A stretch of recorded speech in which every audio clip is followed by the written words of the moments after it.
ಗುರು ನಮ್ಮ ಕೋರಮಂಗಲದಲ್ಲಿ ಅಥೆಂಟಿಕ್ ತಮಿಳುನಾಡು ಶೈಲಿಯ veg food items ಎಲ್ಲ ಟ್ರೈ ಮಾಡಬೇಕಂದ್ರೆ ಈ ಜಾಗಕ್ಕೆ ವಿಸಿಟ್ ಮಾಡಲೇಬೇಕು. ಬರೀ ಕುತ್ತು ಪರೋಟ ಅಲ್ಲದೆ ಇಲ್ಲಿನ ಇಡ್ಲಿ ಸಾಂಬಾರು, ವೆನ್ ಪೊಂಗಲ್ಲು ಎಲ್ಲಾನು ಸಕ್ಕತ್ತಾಗಿರುತ್ತೆ. ಪ್ರೈಸಿಂಗ್ ನೋಡಿದ್ರೆ ಆಲ್ಮೋಸ್ಟ್ ಎಲ್ಲ ಡಬಲ್ ಡಿಜಿಟ್ ಅಲ್ಲೇ ಇರುತ್ತೆ. ಯಾವ್ದಪ್ಪ ಈ ಜಾಗ ಅಂದ್ರೆ ಕೋರಮಂಗಲ ದೋಸಾ ಕೆಫೆ ಅನ್ಬಿಟ್ಟು ಎಕ್ಸಾಕ್ಟ್ ಲೊಕೇಶನ್ ಕೇಳಿದ್ರೆ ರಹೇಜಾ ರೆಸಿಡೆನ್ಸಿ ಎದುರುಗಡೆಗೆನೆ ಈ ಜಾಗ ಲೊಕೇಟ್ ಆಗಿದೆ.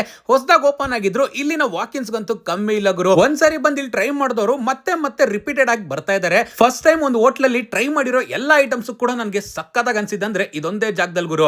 ಇಲ್ಲಿ ನಾವು ಬೆಣ್ಣೆ ಮಸಾಲೆ ದೋಸೆ, ವೆನ್ ಪೊಂಗಲ್ಲು ಮತ್ತೆ ಉಪ್ಪಿಟ್ಟನೆಲ್ಲ ಆರ್ಡರ್ ಮಾಡಿದ್ವಿ. ಅದ್ರ ಜೊತೆಗೆ ಒಂದು ಮೀಲ್ಸ್ ಕೂಡ ಆರ್ಡರ್ ಮಾಡಿದ್ವಿ. ಎಲ್ಲ ಐಟಮ್ ಟೇಬಲ್ ಮೇಲೆ ಬಂದ ಮೇಲೆ ಮೊದಲಿಗೆ ಬಿಸಿ ಬಿಸಿಯಾಗಿ ಗರಿ ಗರಿಯಾಗಿರೋ ಬೆಣ್ಣೆ ಮಸಾಲೆ ದೋಸೆನ ಟ್ರೈ ಮಾಡಿದೆ. Perfect roast, crispy texture, soft ಆಗಿರೋ ಆಲೂಗಡ್ಡೆ ಪಲ್ಯ, ಚಟ್ನಿ ಒಟ್ಟಿಗೆ ತಿಂತಾ ಇದ್ರೆ ಸೂಪರ್ ಆಗಿತ್ತು ಗುರು. ಆಮೇಲೆ ಇಲ್ಲಿನ ಶೋ ಸ್ಟಾಪರ್ ಅಂದ್ರೆ ಈ ಕುತ್ತು ಪರೋಟ ಅಂತಾನೆ ಹೇಳ್ಬೋದು. ಇದನ್ನ ಇಲ್ಲಿ ನೀವು ಮಿಸ್ ಮಾಡದೆ ಟ್ರೈ ಮಾಡಬೇಕು. ವೆಜ್ ಅಲ್ಲಿ ಕುತ್ತು ಪರೋಟ ಇಷ್ಟು ಸಕ್ಕತ್ತಾಗಿರುತ್ತೆ ಅಂತ ಎಕ್ಸ್ಪೆಕ್ಟ್ ಮಾಡಿರಲಿಲ್ಲ. ಸಾಗು ಹಾಕೊಂಡು ತಿನ್ ನೋಡಿ ಪಕ್ಕ ಫಿದಾಗೋಗ್ತೀರಾ. ಅದಾದ್ಮೇಲೆ ಇಲ್ಲಿನ ಇಡ್ಲಿ ಸಾಂಬಾರ್ ಏನಿದೆ ಪಕ್ಕ ತಮಿಳುನಾಡು ಶೈಲಿಯ ಅಥೆಂಟಿಕ್ ಟೇಸ್ಟ್ ಬೇಕಂದ್ರೆ ಇಡ್ಲಿ ಸಾಂಬಾರ್ನ ಟ್ರೈ ಮಾಡಬಹುದು. ಇನ್ನ ವೆನ್ ಪೊಂಗಲ್ ವಿಚಾರಕ್ಕೆ ಬಂದ್ರೆ ಮೇಲೆ ಸಾಂಬಾರ್ ಹಾಕೊಂಡು ಟ್ರೈ ಮಾಡಿ. ವೆನ್ ಪೊಂಗಲ್ ಕೂಡ ತುಂಬಾನೇ ಚೆನ್ನಾಗಿರುತ್ತೆ. ತಿನ್ನೋವಾಗ ತುಪ್ಪದ ಫ್ಲೇವರ್ ಎಲ್ಲ ಬಾಯೆಲ್ಲ ಹಡುತ್ತೆ. ಉಪ್ಮಾ ಕೂಡ ಚೆನ್ನಾಗೇ ಇತ್ತು. ಇನ್ನ ಮೀಲ್ಸ್ ವಿಚಾರಕ್ಕೆ ಬಂದ್ರೆ ಇದು ಕೂಡ ಶೋ ಸ್ಟಾಪರ್ ಅಂತಾನೆ ಹೇಳ್ಬೋದು. ಯಾಕೆ ಅಂದ್ರೆ ಈ ಮೀಲ್ಸ್ ಅಲ್ಲಿ ಕೊಡೋ ಖಾರ ಕೊಳಂಬು ಅಂತೂ ನೆಕ್ಸ್ಟ್ ಲೆವೆಲ್ ಆಗಿರುತ್ತೆ.